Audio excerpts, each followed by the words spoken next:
এশিয়ার সবচেয়ে successful private ব্যাংকটাকে আজকে কোন লেভেলে নিয়ে গেছে দেখেন, শুধুমাত্র ট্যাগ দিয়ে। এবং দেখেন কি প্রসেস করেছে, যে এইটা জামাতের ব্যাংক, এইটা জঙ্গিদের অর্থ দেয়, এইটা মৌলবাদীদের মদত দিচ্ছে, এটা দিয়ে বাংলাদেশে জঙ্গি উত্থান হচ্ছে।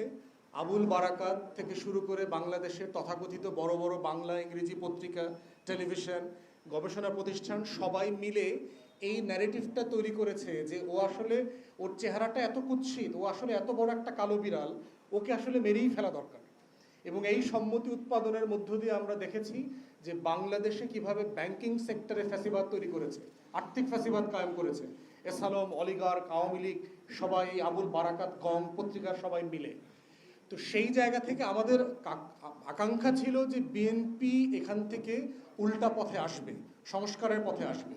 কিন্তু সংস্কারের পথে না এসে আমরা দেখতে পাচ্ছি ইকুয়ালি সেই ক্রিমিনালদেরকেই পুনর্বাসন করবার চক্রে এসে আসছে। এবং দেখেন একের পর এক কীভাবে করছে। আর্থিক খাতে সংস্কারের জন্য যেই অধ্যাদেশগুলো র্যাটিফাই করবার দরকার ছিল, তার প্রায় কোনো অধ্যাদেশ তারা র্যাটিফাই করে নাই আর্থিক সংস্কারের জন্য। রাজস্ব থেকে শুরু করে আপনার ব্যাংক রেজলিউশন আইন, এইটা না করে যেটা করেছে, সংশোধন করে এই এসালমদেরকে এখন ফিরায় নিয়ে আসার চেষ্টা করা হচ্ছে।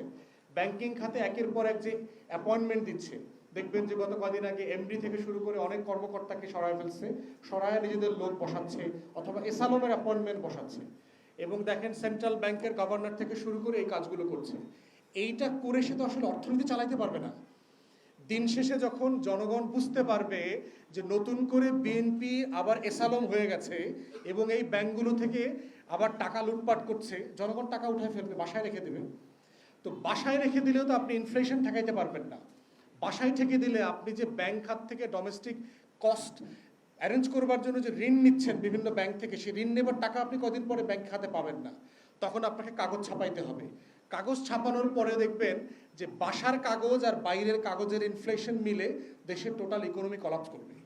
তাহলে বিএনপির নিজের বুঝ যদি না থাকে, যে কমন সেন্স, যে আমি কেন আমার হাতে পায়ে কেটে রক্তক্ষরণের ব্যবস্থা করছি, এইটা অন্য কাউকে বোঝানো সম্ভব হবে না। এবং আমরা আশা করব তাদের কমন সেন্স শ্যাল রিটার্ন, এবং তারা সিরিয়াসলি যারা যে বাজে কাজগুলো 3 মাসে করেছে আর্থিক খাতে, সেগুলো তারা ইউটার্ন করবে, সেগুলো সংস্কারের পদক্ষেপ নেবে। এসালমকে ফিরায় নিয়ে আসার ইনডাইরেক্টলি যত অ্যাপয়েন্টমেন্ট হচ্ছে, এই অ্যাপয়েন্টমেন্টগুলো বাদ দিবে, বাদ দিয়ে পেশাদারিত্বের ভিত্তিতে ব্যাংকগুলো চলবে। আগের সরকার যেটা আপনার থরো ইনভেস্টিগেশনের মাধ্যমে কিন্তু 5টা ব্যাংককে একীভূত করেছে, কারণ সিম্পলি আর কোনো অপশন ফাইন্যান্সিয়ালি এই রাষ্ট্রের সামনে ছিল না। অতএব সেই কাজটাকে কেন আন্ডু করতে হবে, এখন আবার মালিকানা ফেরত দেওয়া 2 নম্বরই করতে হবে কেন? তাই আমরা বোধ করছি এগুলো করলে যেটা হবে, বিএনপি অর্থনৈতিক খাতের যে অনিয়ম বিশৃঙ্খলা চলছে, এইটা আরও বাড়াবে, অসন্তোষ বাড়বে, এবং এই অসন্তোষের রেজাল্টে মানুষ আবার রাস্তায় নামবে। এবং দিন শেষে এই নির্বাচিত সরকারের জন্য এটা সুখকর হবে না। এর বাইরের সকল উপকরণ বলছে তার কথা কাজের অমিলের কথা, যেটা পার্টি চেয়ারম্যান বললেন, যেটাকে জনগণের ভিতরে আস্থাহীনতা ব্যাপক মাত্রায় তৈরি করছে। এবং তারপরে দেখেন পলিটিক্যাল অ্যাপয়েন্টমেন্ট করে ডাইরেক্টর বসাচ্ছে বিভিন্ন ব্যাংকে। তো এই যে পলিটিক্যাল অ্যাপয়েন্টমেন্ট দিয়ে আপনি বিভিন্ন ব্যাংকের ডাইরেক্টর বসাচ্ছেন দলীয় লোকদেরকে, এরাও তো লুটপাট করবে। বাংলাদেশ ব্যাংক ইতিমধ্যে আমরা দেখতে পাচ্ছি পরিকল্পিতভাবে বিএনপির নেতা, এমপি, মন্ত্রীদের মালিকানাধীন ব্যাংকগুলোকে হাজার হাজার কোটি টাকা লিকুইডিটি সাপোর্ট দিচ্ছে। তো এইভাবে তো দেশের অর্থনীতি চলতে পারবে না, ফাংশনাল হবে না। তাই আমরা আশা করব যে দেশের সরকার, মাননীয় প্রধানমন্ত্রী, অর্থমন্ত্রী থেকে আছেন যারা দায়িত্ব নিয়ে এটা চালাচ্ছেন, আপনাদের কমন সেন্সটা যেন সিম্পলি ওয়ার্ক করে। আমরা দেখতে পাচ্ছি না যে আপনারা আসলে কমন সেন্স দিয়ে দেশ চালাচ্ছেন। তা না হলে শুধু দেশের মানুষ বিপদে পড়বে না, আপনাদেরও কিন্তু বিপদে পড়তে হবে।